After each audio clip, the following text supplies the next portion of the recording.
над нашими головами, грубо говоря, летели снаряды и пули уже в Бучу. Мне удалось спасти жесткие диски и фотоаппарат. Ну, собственно говоря, все остальное из техники было украдено русскими. Двойчы уцякач, малады таленавіты фотограф Александр Сушчэўскі зведаў ціск рэжыму на поўніцу.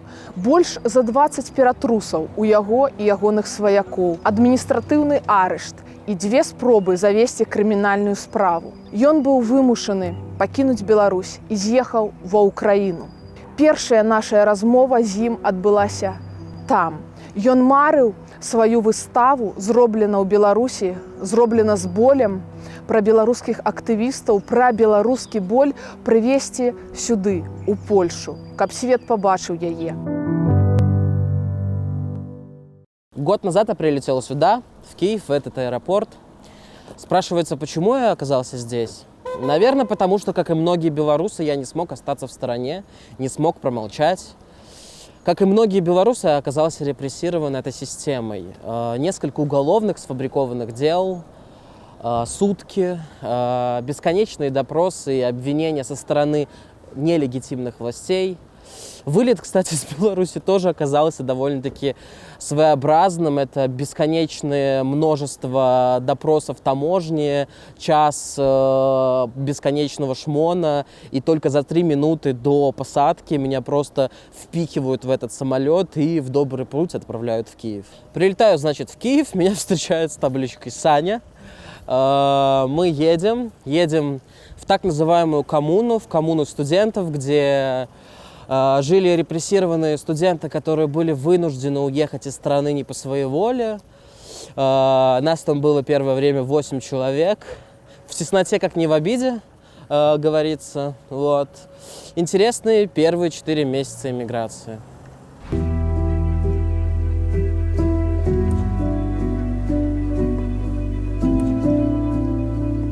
Этот проект Made in Belarus, Made of Pain, это жизнь последних лет в Беларуси. Мы раскрыли все темы, которыми живет страна.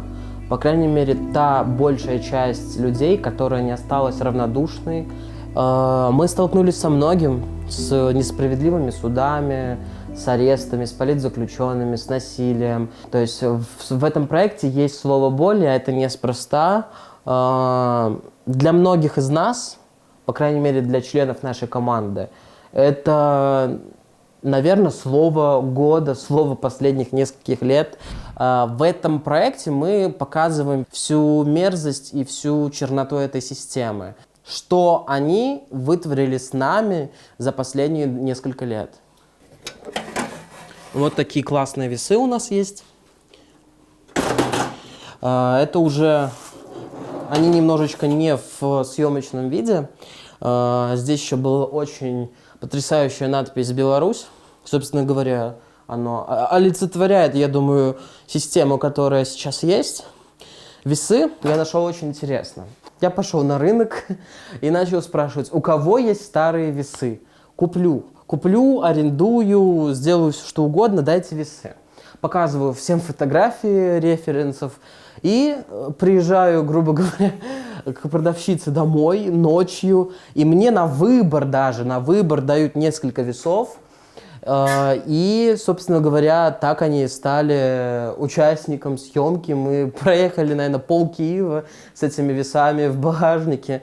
Здесь еще было сердце, которое олицетворяет сердца белорусов, и то, что оно перевешивает молоток. Да, оно в любом случае перевешивает. Несмотря ни на что и несмотря на то, что сейчас все довольно-таки тяжело. І вось мінуў месяц, нават больш за месяц. Александр апынуўся ў Гастомелі, у самым пекле ваенных бамбардзіровак. Увесь час ён пісаў мне: «Не магу адказаць, бамбяць». І я вельмі радая, што ён жывы і здаровы. Ён трапіў у Польшчу. З аднаго боку вольнае паветра, а з другога боку ўжо другая эміграцыя, другое уцякацтва. Як змянілася ягонае бачанне свету, сябе, людзей і мастацтва за гэты час, за гэтую вайну. Паразмаўляем з ім. Як вам у Варшаве? Чому вы выбрали Варшаву? Ну, здесь много друзей наших, и как бы когда мы когда мы говорили, что мы уезжаем, первое, естественно, это Польша, но и наших здесь очень много. И друзей, и знакомых, поэтому Варшава. А як увогуле выбіраліся з Гастомеля у Варшаву? Ну, 10 числа, получается, 9 была первая попытка эвакуации, и, к сожалению, она не удалась, потому что оккупанты заблокировали автобусы в соседнем городе, а единственный мост, который уцелел, его забаррикадировал БТР, который взорвался на своей же мине. Вот, поэтому эвакуация отменилась, и нам пришло сообщение о том, что будет повторная эвакуация, возможно, на следующий день, и поэтому мы не возвращались уже в ЖК Покровский и остались в Буче в частном доме. А ви були свідком знищення українського народу російськими військовцями? Ну, вы имеете в виду именно убийство? Нет, я этого не застал, да, естественно, я видел всю разруху, которая была, я видел и обстрелы, и как снайпер прострелил ногу одному из наших жителей подвала, и мне пришлось сделать перевязки этому жителю на протяжении всего времени, которое мы там были. 2 недели с хвостиком наблюдение, как все вокруг тебя разрушается, горит.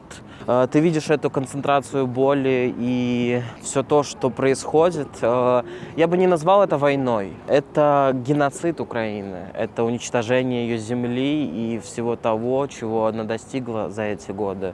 Мы з вами размаўлялі больш за 2 месяцы таму перад пачаткам вайны ва ўкраіне. Ваше стаўленне ўвогуле да жыцця і да таго, чаго вам хочацца, як змянілася за гэты час? Увогуле, што змянілася ў вашым жыцці? Ну, скажем так, из самого основного мы лишились дома. Мы жили в Киевской области. Я с девушкой жил в Киевской области, это 20 километров от Киева. Собственно говоря, там и начались основные и самые тяжелые боевые действия. У Гастомеля? Да, у Гастомеля. Мы жили там полгода. Вот, это прекрасный город, это потрясающий район с своими парками, со своими озерами. Был. Да, это место, где хотелось проводить время вдалеке от шумного Киева, скажем так. Вот. Колькі разоў вас обстреливали? Это сложно сказать. Ну, скажем так, весь центр города Гастомеля уничтожен, и наш ЖК тоже уже, к сожалению, разрушен. Наш дом разрушен. Вот.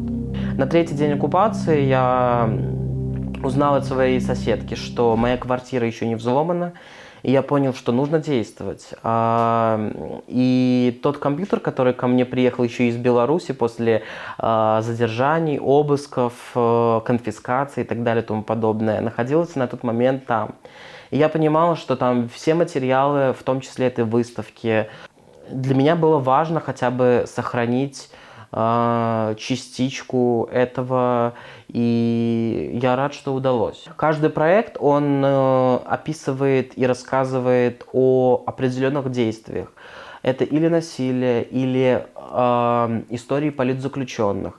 Мы попытались заглянуть в жизнь сотрудника карательных органов, который выполняет преступные приказы. Как он живет. Это ты идешь также в магазин, ты также общаешься со своими близкими людьми, но параллельно ты избиваешь и репрессируешь своих же сограждан, а после этого спокойно можешь прогуливаться со своей девушкой по этим же улицам. Проанализировать и понять их жизнь было для нас важно. Незадолго до войны мы уже вели обсуждение насчет того, как сделать эту выставку. Она должна была быть в Киеве, это было для меня принципиально, потому что предложения о физических выставках уже начали поступать спустя несколько дней после публикации. Но для меня было важно сделать ее в Киеве, но Сейчас я понимаю, что это невозможно, и все, что я могу сделать, это начать эту выставку в Варшаве, попробовать собрать какие-либо средства на помощь Украине, в том числе и показать уже не только белорусам, но и полякам, и другим гражданам других стран, что же все-таки made in Belarus, made of pain. Ну, мы таксама што зможам, тым дапаможам. Таксама спадзяюся, што у вас атрымаецца. Вельмі хочацца пабачыць гэтыя гісторыі, гэтыя фотаздымкі, бо напраўду сайт уражвае, онлайн-выстава ўражвае, і хочацца пабачыць ужывую. Спадзяюся, гэта атрымаецца. І перакананы, што ўжо вы адзін з экспанатаў, гэтай выставы, бо вы выжылі і прывезлі сваё сэрца, сваю творчасць сюды. Дзякую вам за размову. Спасибо и вам. Частка экспанатаў, якія мусілі быць на выставе, знішчаная. Знішчана расійскімі бамбардзіроўкамі. І цяпер, мне падаецца, галоўны экспанат, галоўны твор гэтай выставы сам Аляксандр, які, на шчасце, застаўся жывы. Я звяртаюся да ўсіх неабыякавых. Датычна гэтай вайны, датычна Беларусі, Украіны і нашай памяці, нашай гісторыі і нашага змагання.